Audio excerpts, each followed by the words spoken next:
Claro que sí, Ángel. Thank you so much. Bienvenidos. Hello, everybody. My name is Diane Arms, and I am super excited to finish up this series for strategies to promote resiliency and mental health in Latino children. So I have no conflicts of interest to disclose. So let's talk a little bit about our objective today. If you're here as an administrator or a school teacher, thank you, and we hope you enjoyed the first two presentations of the series. If you're here as a parent, we hope that this can shed some light on the difficult situations schools have been put in and learn how to advocate to ensure your child achieves their highest educational attainment and then some. So today we're going to learn about the challenges Latinos in the U.S. face that disproportionately affect their educational attainment. We'll understand protective factors that will help facilitate parental engagement, and I hope that you leave with at least 3 solutions to improve parental engagement amongst Latinos. So let's talk a little bit about the current landscape. Hispanics have played a major role in driving the U.S. population growth over the past decade. This population grew by 22.7 million from 2010 to 2020, and Hispanics accounted for 51% of this increase. So more than half amongst all ethnicities was driven by the Latino population. It's a greater share than any other racial or ethnic group. What this chart is showing is that the U.S. Hispanic population reached 62.1 million in 2020, up from 50.5 million in 2010. We're taking over the world, y'all. This was the fastest growth rate, and now in 2020, Hispanics have made up nearly 1 in 5 people. So we are nearly 1 in 5 people in the United States. So are you one of these states that has seen a big increase? We are talking about California, we are talking about Texas, Florida, and New York. According to the Pew Research Center, these are the 4 states that have seen the largest increase in population, in Latino population since 2010. However, our growth is not done yet. Projection of Latinos by 2050 is anticipated to be 99.8 million. We are anticipated to be about 33% of the US population in 2050.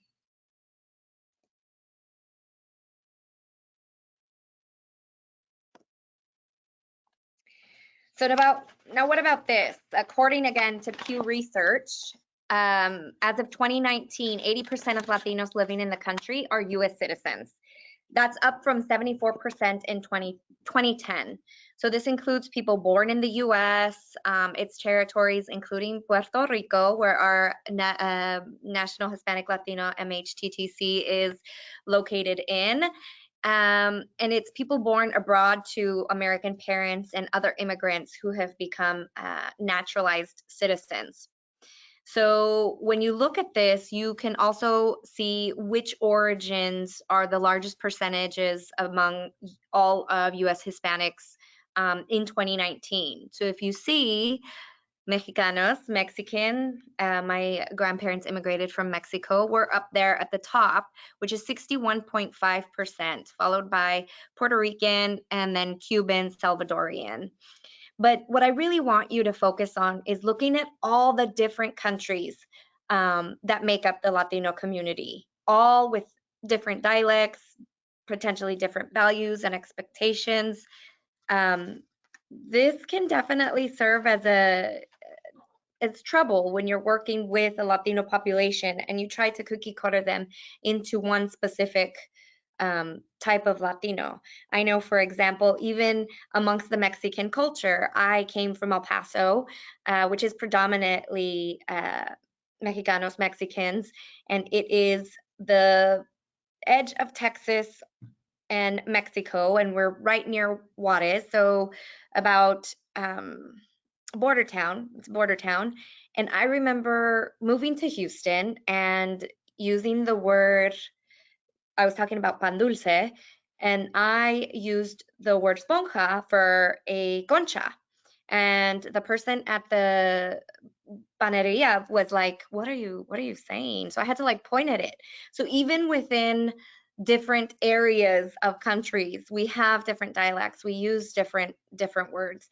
I know my partner being Bolivian, he is, he has one word for bald in which Mexicans use it completely differently. So of course there's going to be some concerns or some issues when trying to cookie cut services for Latinos. So let's do a word cloud. If you've been with me before, you will recognize that I will have some engagement. These presentations are meant to be engaging. I want you to leave with some knowledge, something that you can, even if you just learn one thing, that you can share with your community and your students. So let's talk about word cloud. If you can text 22333, text Diane Arms 865, we are going to say, in a few words, list out some of the challenges that disproportionately affect Latino students and families. So let me go to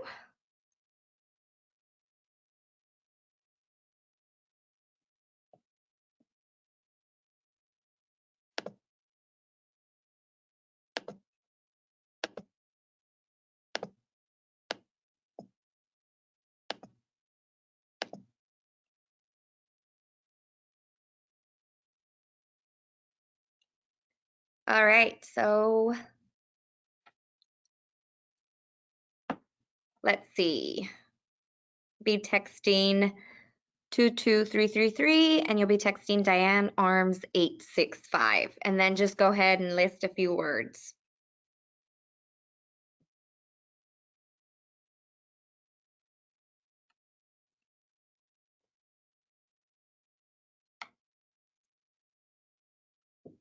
And it looks like it's still thinking. Yes, absolutely. Discrimination, lack access, internet.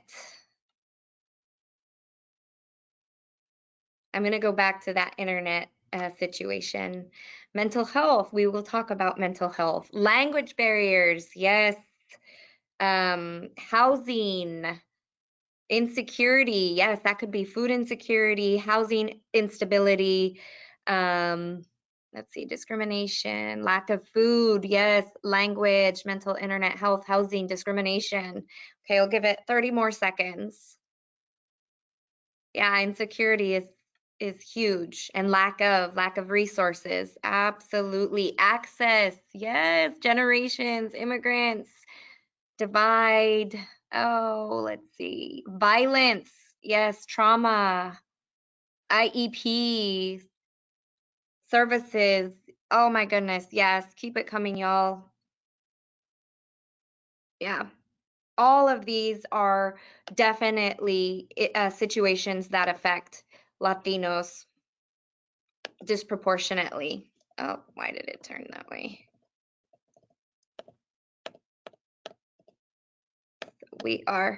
So let's talk a little bit about the challenges that students do that you guys mentioned so brilliantly. So first off, it's shocking to learn that almost one third, that's 33% of Latinos in public schools live at or below the poverty level. Students from these families will more likely attend schools that are greatly lacking in resources and preparation for higher education. You also mentioned English as a second language. In some parts of the country with the fastest growing Latino populations like Texas, like California, like New York that we just saw on that map, almost 35% of families have limited English proficiency. Speaking English as a second language can be quite an obstacle for students, but it can also be an obstacle for parents. As they're trying to translate the knowledge that they have into a system that doesn't support the language. How many of you all can think about how many times you've had to, if you are Latino, you've had to translate for your family or for your parents Or vice versa. If you find yourself being the only Spanish-speaking teacher or administrator in a school, how many times have you had to translate for your students? Additionally, there's the perception of being academically inferior. Unfortunately, there's individuals have thought that when a person of color or a brown student comes in, they're more likely to be less educated or have less access. And while that may be true, research is showing, which I'll show in a slide in a bit on the strength side, is that we aren't. We are becoming more educationally bound, and we are. That's one of our strengths, is that our families do appreciate and value education. There's also challenges of lacking guidance or mentorship. Oftentimes we keep close to the family, but if nobody in our family has an educational degree, how hard is it for our students to reach that if nobody that they know has gone to that level? There's also a constraint by family pressures. Latino parents are very, very protective, and they may not be used to giving their children as much independence as their peers. They may have strong opinions that complicate or even hinder college or career attainment.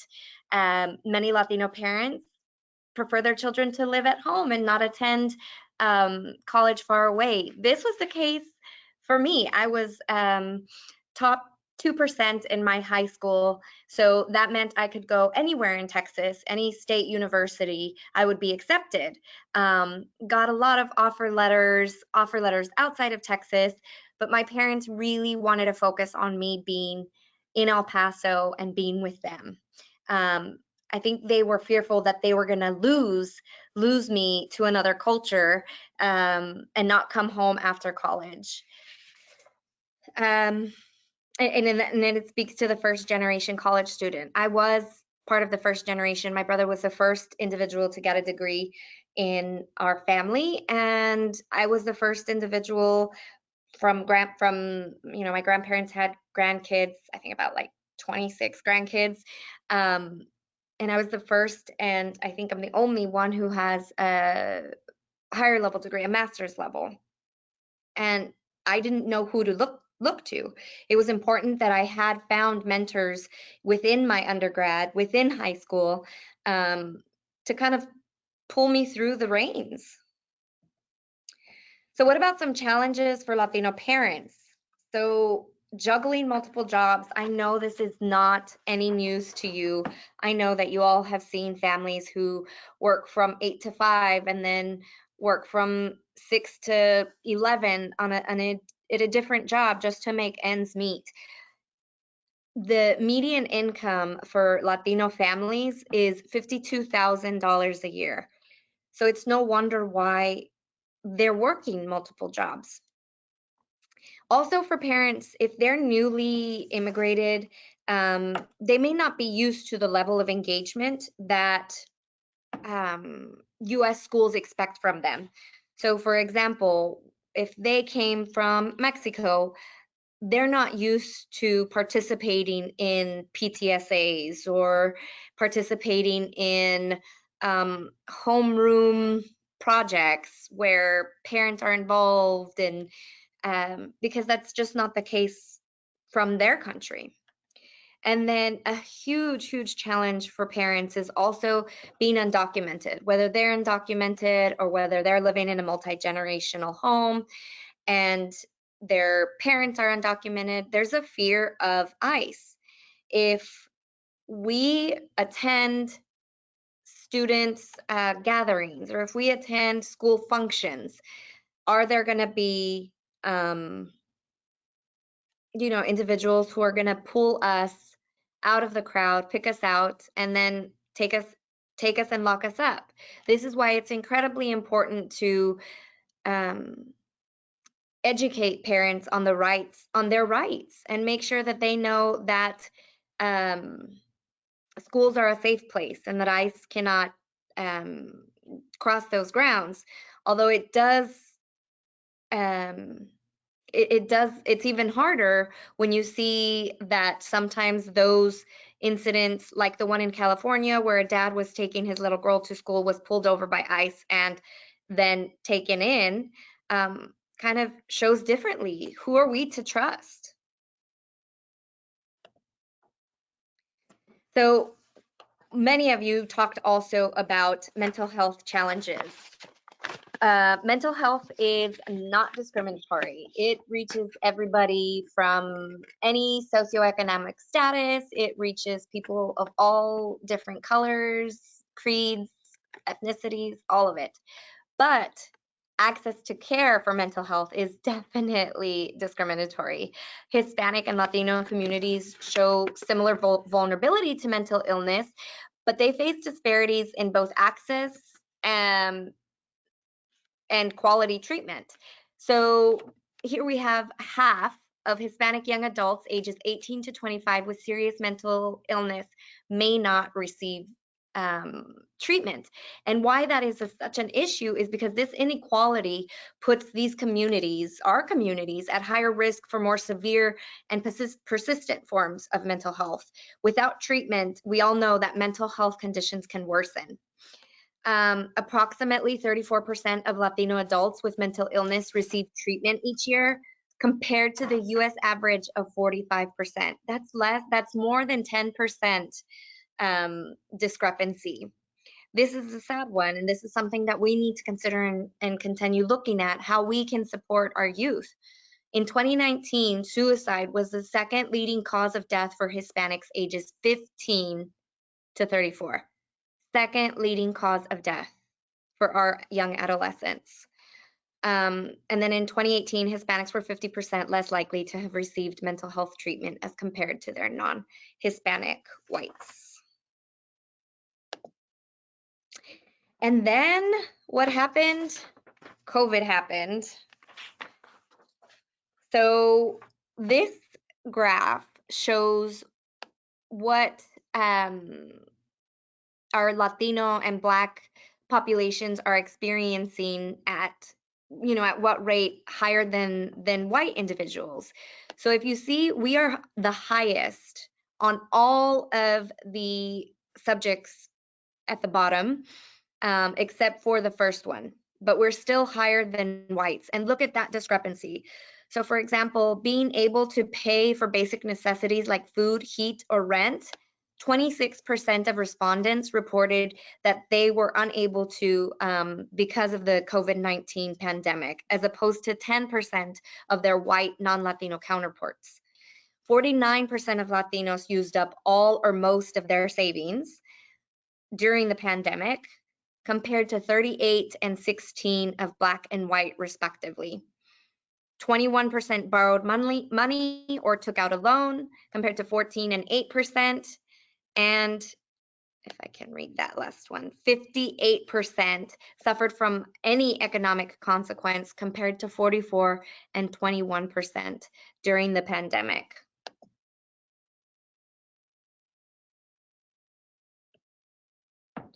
So if you've attended the other two sessions, I use this slide often because this picture pretty much sums it up. And I use this phrase that we were all in a storm these last 18 months and continue to be so. But some of us weathered the storm in different types of vessels, right? Some of us were on yachts, while some of us paddled through canoes with holes. Latinos have higher levels of being under-resourced, and so that's why they're less likely to be insured, and they work low-wage, frontline, hourly, essential jobs, and they work in positions where they can't social distance. They have less access to healthy grocery stores, food insecurity, good preventative care. This is all affects also educational attainment. Parents are overwhelmed. These long-standing inequities have been compounded and amplified during this pandemic. And so it's important to acknowledge this as well, because it's always about equity, not equality. You know, the little individuals standing on those boxes where you have the big box and somebody's standing on that to see over the fence, and the boxes are all the same. But if the little individual is standing on the same box, they still can't see over the fence because they need more. They need more help. That is what we need for our Latino community. We need to be considering equitable resources and equitable solutions, rather than just thinking everybody should have equal solutions. So this picture I put in twofold, because I want to show the difficulty of our community. So in Salinas, California, this photo is of two Latino children using Wi-Fi to do their schoolwork, as they sat near Taco Bell, connecting to their Wi-Fi. Absolutely, it talks about the difficulties and struggles that we have as a community. But more importantly, what this picture shows is resiliency. These kids figured out a way to get their work done. We are resourceful. We are a very, very resourceful community, and we have to remember that.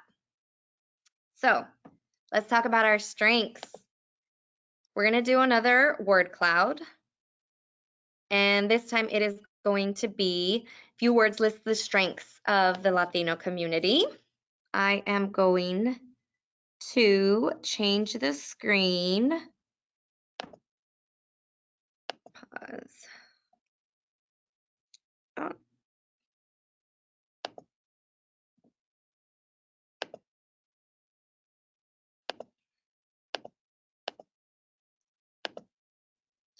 And we're gonna do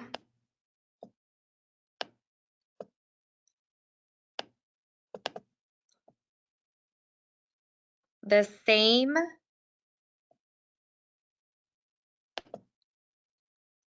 Here we go.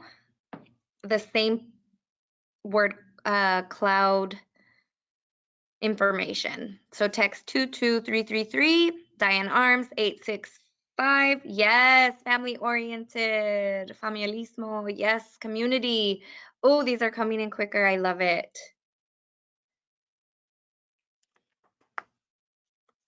What else do we got out here? Family orient, familia, multilingual. Yes, oftentimes we look at that as a bad thing. And oh my goodness, it should not be a bad thing. You know, when I was younger, I'm not very good at grammar. And so I always thought like, oh, it's because I was raised speaking English and Spanish at the same time. And I thought that as a bad thing. But you know what? It shows the strength that I have the capacity to learn two languages. Faith, bonds, support, resourceful, absolutely, strong, culture, community, empathy. I love all these. Support, faith, community support, really being mentioned more and more. Resiliency, yes, I love it. Commitment, food, definitely, definitely. And there's something about food later. All right. So it says connection interrupted. So let's go back to our presentation. Oh, don't know why it changes that.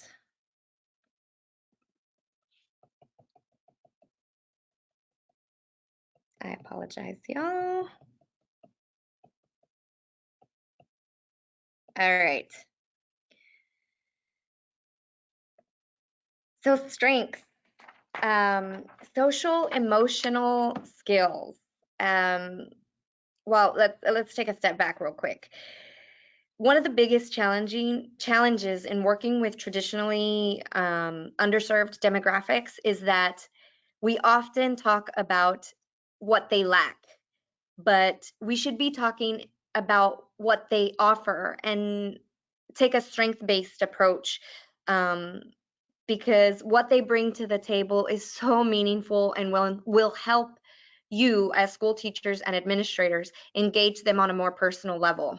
So a little bit about social emotional skills. The majority of Latino children live with two parents. So what does that mean? That they have a firm foundation of social and emotional regulation. They get to share that with their families, and they're oftentimes multi-generational. So there's enough people in the household so that they can understand those cues, look at people in the face and understand that they're feeling something. It's huge. It's important. Social emotional skills, especially now, is incredibly important for just for life in general, but even more so just being in society. Um, let's see, the education. So there's been gains on national assessments in key subject areas. For example, Latino students are more than ever have a high school diploma. They're also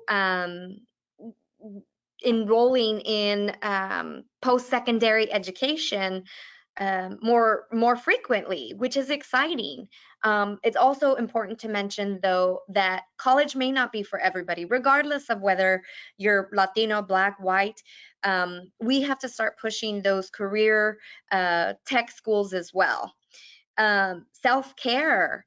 Uh, Hispanic youth are taking responsibility for their own well-being. We have falling rates of cigarette smoking and teen pregnancy. We're breaking those cycles of teen pregnancy. We were at one point the highest community delivering babies at young ages.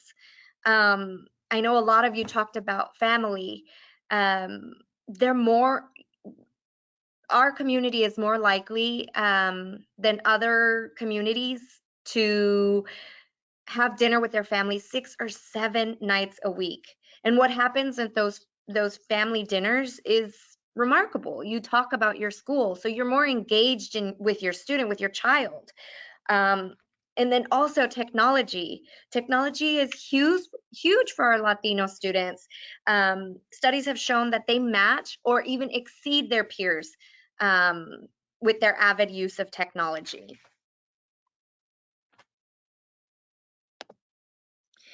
So there's this one quote that was from a parent interviewed in a study of a parent collaboration in an urban school district, serving primarily Latino students. They kind of noted that urban schools have little experience and understanding of obstacles facing urban and migrant students. So I'm going to read this quote because I think it sheds some light on what parents sometimes think. I think some of the teachers that are from this area understand it because, of course, they grew up here. And then some of the teachers who have recently come here, they're slowly getting used to it. But I think there are still others that don't really understand. How can I put it? I think some of the teachers don't understand where these kids are coming from. And even though they try to figure it out, it's just not clicking. A lot of the teachers are from, nice families, good money, and they don't have to worry about the same things these kids are worrying about. So they don't think about it when they are here. So this is my push to you as school administrators to make sure that your teachers have implicit bias training, to make sure that they understand the privileges that they come to with the come to into their job, especially when it comes to working with these Latino populations. Acknowledge it and then work through it. You don't have to deny where you're from, and you don't have to pretend that you can be put in their shoes. In fact, quite the opposite. The more you acknowledge it, the more you're relatable, the more it's like, okay, they can acknowledge they've been in a place where I haven't been.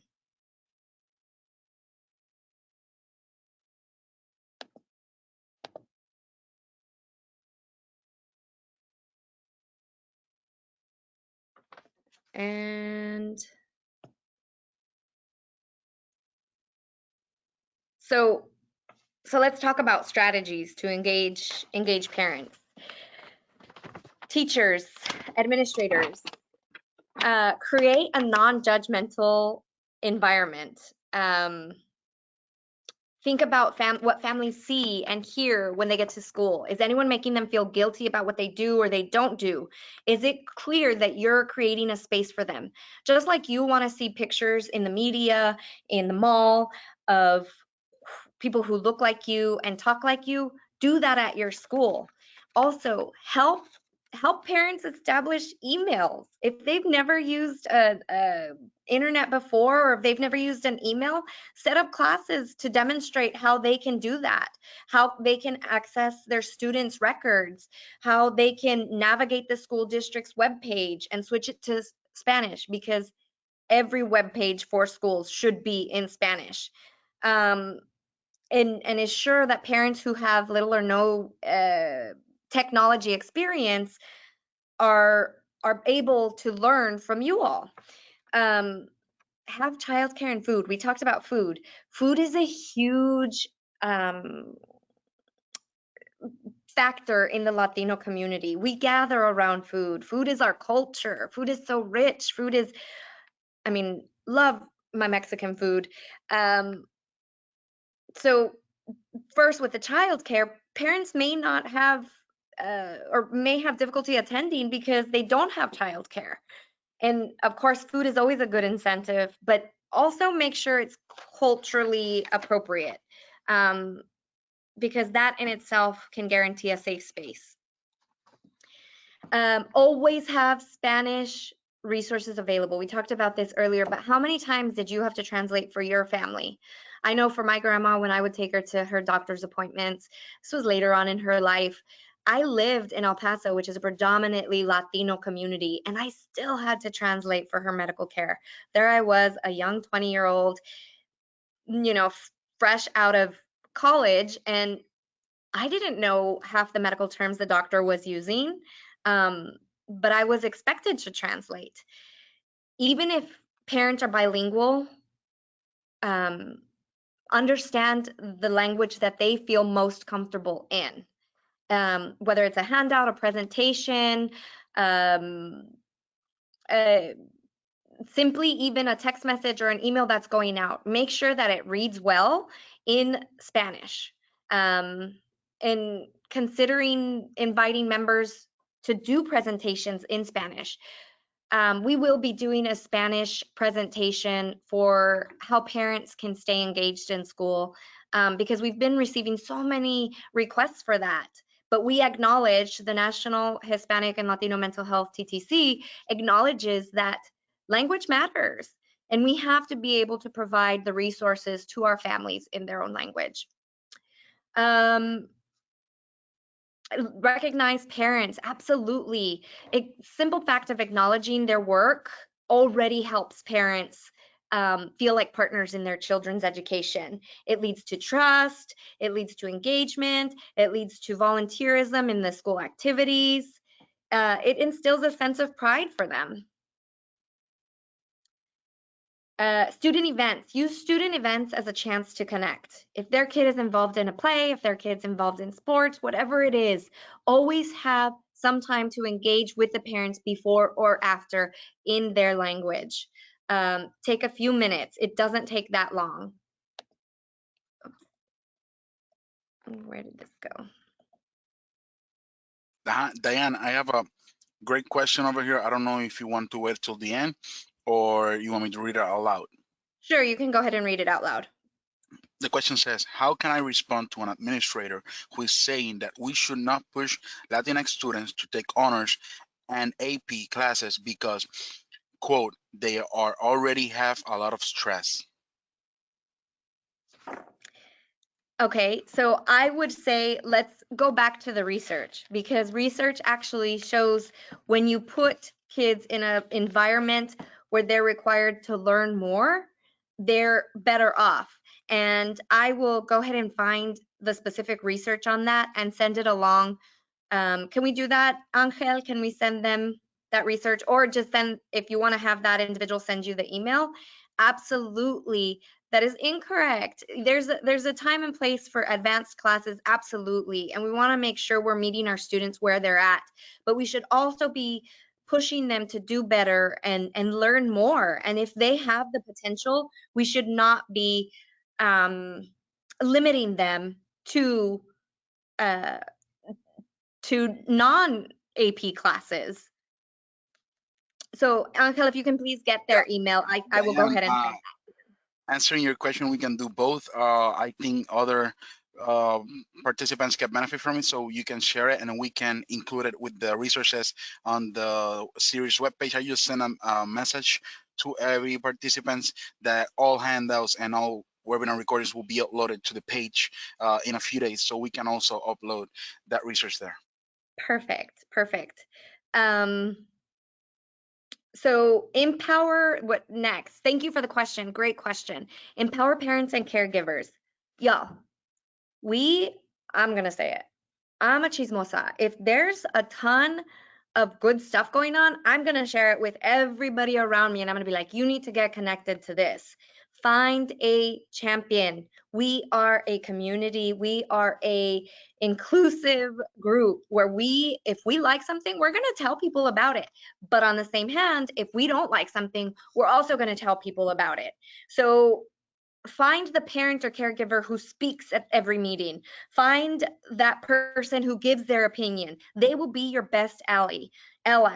Parent ambassadors can help you mobilize other parents and guardians. Celebrate Latino culture.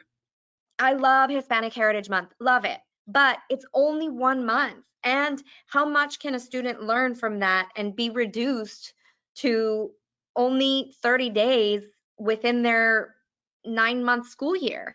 Go beyond Hispanic Heritage Month, whether it's cultural affirming class projects, books in the library, school-wide events. Celebrate Latinos each and every time you can. And then actively recruit for work groups. Having the understanding that that schools were not necessarily meant or had students of color in mind when they were designed. You want to make sure that you are now creating spaces that meet that academic, social, emotional, and cultural needs of our Latinos. Have parents and students actively participate in the creation and planning of any groups, of any workshops, of any school projects that are going on.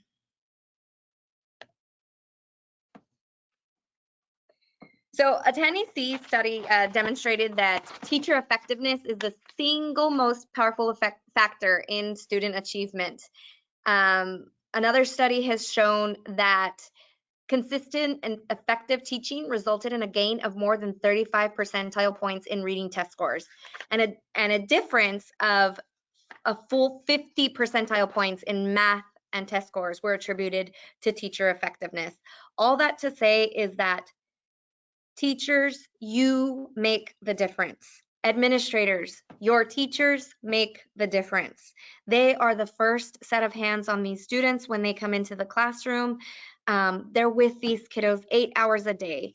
As a parent of 2, I am incredibly blessed to have teachers in my kids' lives that they can go to should they not feel comfortable to say something to me. It takes a community, it really does. So a successful family engagement program is the result of schools where educators, employees, and administrators adopt the culture of the families and work together to support the students at home and in the classroom. So with that being said, we have to acknowledge that parents have to have a part in this as well. So the 10 Education Commandment for Parents is a curriculum adapted from Orange County, has these 10 commandments, and they are brilliant. So first, parents, how can you help? Commit as a family to be involved in school. Family engagement is an important way to support your child, not only in school, but for future life success. Number 2, helping your child study. Do your part in helping your child study. My 6th grader comes home with these crazy math questions, and yes, I may have to Google them, but you know what? I am sitting there at the dinner table helping him with his study, with his math homework, to make sure that he understands it in the best way he can. Also, understand how grades work. Now, this one links to administrators and teachers as well. Make sure that your parents know how grades are working. Oh, it's great. Your kid comes home with a C. Well, what does a C mean? Grades are an important way to communicate how the child is studying, how the student is doing. Oops. 4, learn how schools are structured. Learn why they have to take English language arts and why they have to take science and what the standards are for each grade level, and especially when they get to high school. 5, learn what child needs to do to graduate high school. It could be a challenging task, but you know that they may need a certain set of requirements. Make sure that the parents know that they need a certain set of requirements. 6, engage or support STEM, learning of math, science, and English. That is an incredibly difficult area for Latinos to get into, yet if we were able to provide them with more support, we can have more of those higher earning jobs in STEM. Encourage my child to take honors and advanced courses. So this is what the question was specifically talking about, right? These are rigorous and challenging course commitments to include the possibility of earning college credit and a higher grade point average, right? We don't want to limit our kids. If we feel that our students have the ability, then absolutely we should perform. We should ask them to perform at that level. We shouldn't limit them just because of the color who they are. And yes, although they may have stresses, that is something that is for their future. It's investing in their future. Help child to be college and or career ready. That career ready is important to acknowledge because some people may not be college bound, and we have to acknowledge that. Parents need to know their options for college. Help parents understand that college can be affordable, especially with Pell Grants and all other sorts of financial aid. And then also teach solution-focused mentality, parents. As a resourceful community, there is nothing better that we can teach our kids than to teach them to be resourceful, sufficient, to view obstacles as challenges, to be hopeful, and to visualize their future. Ask them to set goals for each year and make sure that they obtain those.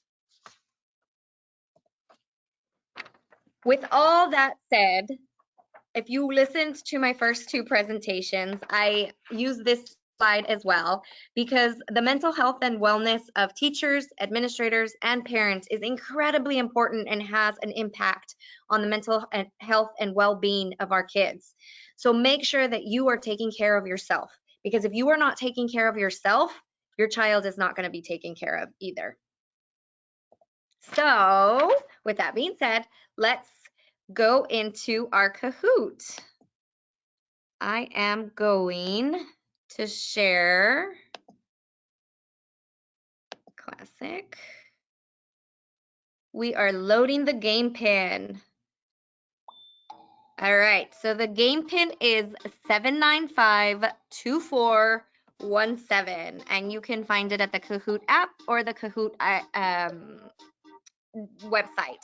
I will ask to put your email as your name so that we can send out the Starbucks gift cards. And if you won in the first or second presentation, those gift cards will be sent out, if not today, on Monday. We were waiting for all of the individuals who participated in all of the webinars to show our appreciation by those Starbucks gift cards. So the first 3, the top 3 will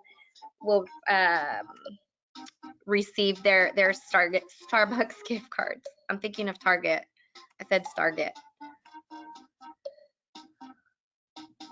Kay Flaherty Dawson, I've seen your name. I am so grateful that you have attended all 3. Thank you. Okay, we'll give it one more minute. We have a couple more slides.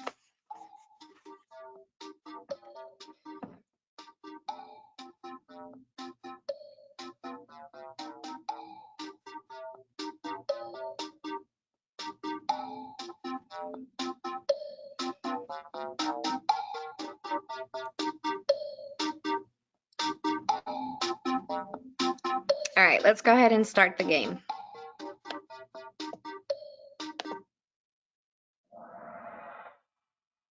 Okay, engaging Latino families. Question number 1. What is the population, I forgot the word is the population of the Hispanics in the United States? 191 million, 62 million, 19 million, 39 million.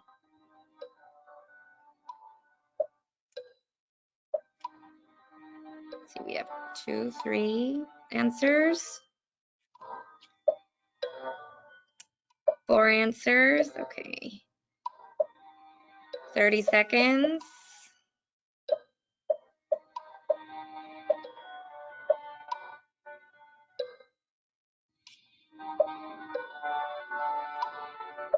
All right, let's go ahead and move forward. Skip. It is 62.1 million. So 9 of y'all got it right. Good job. The first one is whites, 191 million. The third one, the second one, I'm sorry, 19 million is Asian, and the last one is blacks. Next question, or next, let's see, who is at the top? Jay Ontiveros. All right, let's see if you can stay that way. True or false? Cubans have the highest percentage of citizenship in the US.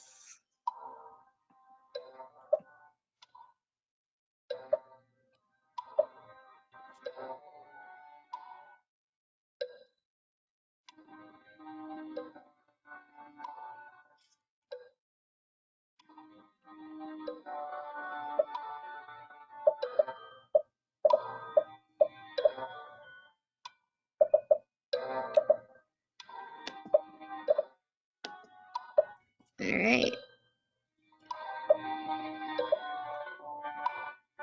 Couple more seconds. All right. Looks like it slowed down. False. It is Mexican Americans. Let's see. Uh-oh. Jay Ontiveros, you lost your first place? Oh, no, you didn't. You're still in first place. All right. Third question. There's 5 questions. Percentage of Latinos in public schools that live below the poverty level. 33%, 10%, 2%, or 80%.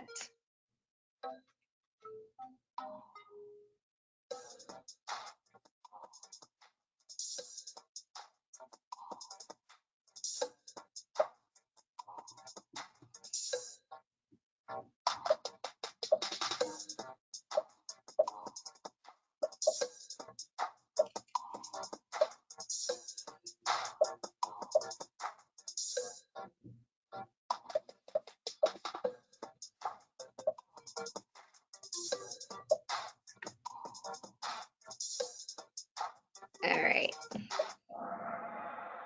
33%. Yes, it is 33% that live below the poverty level.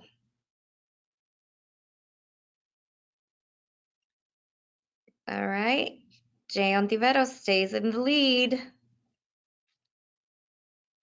True or false?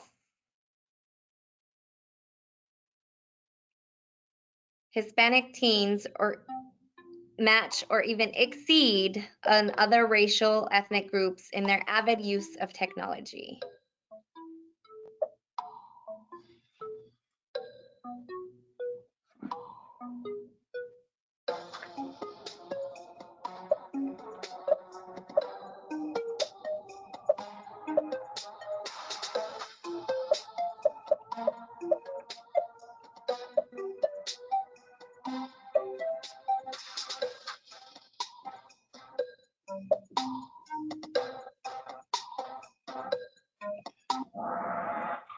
It is true. Yes. That is something that we should see as a strength. And we should get our Latino students to help their parents understand technology. Last question. Strategies to engage Latino families. Provide resources in Spanish, offer childcare and food at events, find a champion, or all of the above.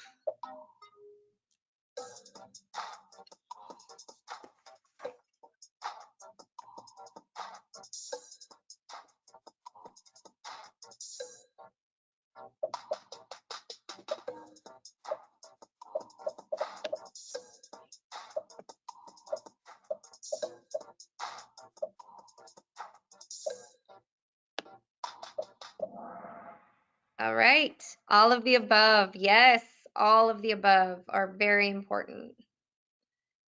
All right, so it's time to see the podium. Who is the winner? 3, Jay Wolf. Yes, you will be getting a Starbucks gift card. And Lourden PABHS. And all right, Lindsay Schenkel. Okay, make sure that you guys, if you can send your email as well to in the chat, that would be really helpful. If not, we will look for you on the registration. All right, so I had one more word cloud, but actually, I have to close this. Nope.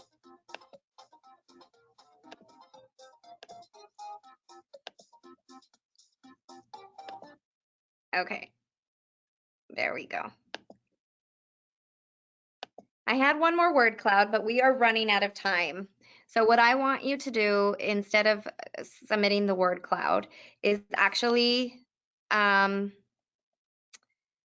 down on a piece of paper a few words to commit to helping our Latino students and keep that on your desk.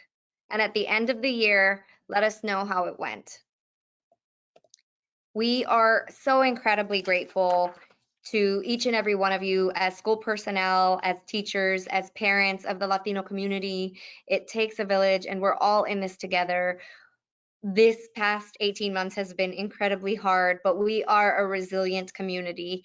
And we know that that we will survive and we will thrive. And in 2050, when we are a third of the population, we will continue to have more positive outcomes in educational attainment. So thank you so much. Connect with me on LinkedIn. This is my QR code. Again, we, as the National Hispanic Latino Technology Transfer Center, we appreciate you for being here and celebrating school mental health. And I think we have a survey for you all to complete. That is correct, Diane. Thank you for such a wonderful and engaging presentation. I always love where it goes with the Kahoots and all of the trivias. I'm really excited about that. So, participants, I've been able to answer some of the questions you share in the question section. Feel free to do and share more questions. We have a little bit of time left. Yeah. And also, in the meantime, please scan the code briefly with your phone or enter the link for you to answer our survey. It's a brief survey, only takes 1 to 2 minutes. This is what helps us to continue to provide trainings free of charge like this one, as we are sponsored by SEMSA. But it is very important for us to know what do you think about it and how else we can make better this presentations. So please help us with that part. Absolutely. And also visit us at the website for NHL, MHTTC network. We can, where there are tons of resources. So the website is below, www.mhttcnetwork.org/Hispanic Latino /. We also have a comment over here, just a research to share. I work with mental health agency as a therapist, El Futuro, that offers bilingual Spanish-English mental health services in Durham and Cantham County. No insurance needed. Thank you for that information. It's always Amazing. Thank you for what you do because it is so needed. Mental health needs to be done. Mental health therapy needs to be done in a language that people are comfortable with. When you bring another person into the therapy session, it kind of um, removes that comfort level. And yeah, so thank you for what you do in Durham. quick word. We have actually worked with El Futuro uh, in the past, and they are a great collaborator from us. So they have the MHTTC seal of approval. So be sure to look out their products and their services. Perfecto. Well, un abrazo a todos. Thank you so much for joining me these past 3 weeks. It has been great getting to know you in the Kahoots, in the polls, in the word clouds. I am super grateful for all that you do. We are super grateful for all that you do. Again, if you have any questions, comments, anything, connect with us. Um, Before we go, I'm sharing once again our brief survey, so you guys can find it on the chat, and you can help us with your comments. We'll be more than happy to hear from you guys.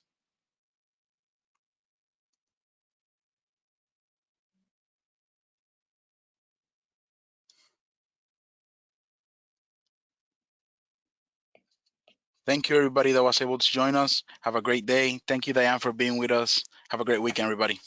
Thank you. Bye bye.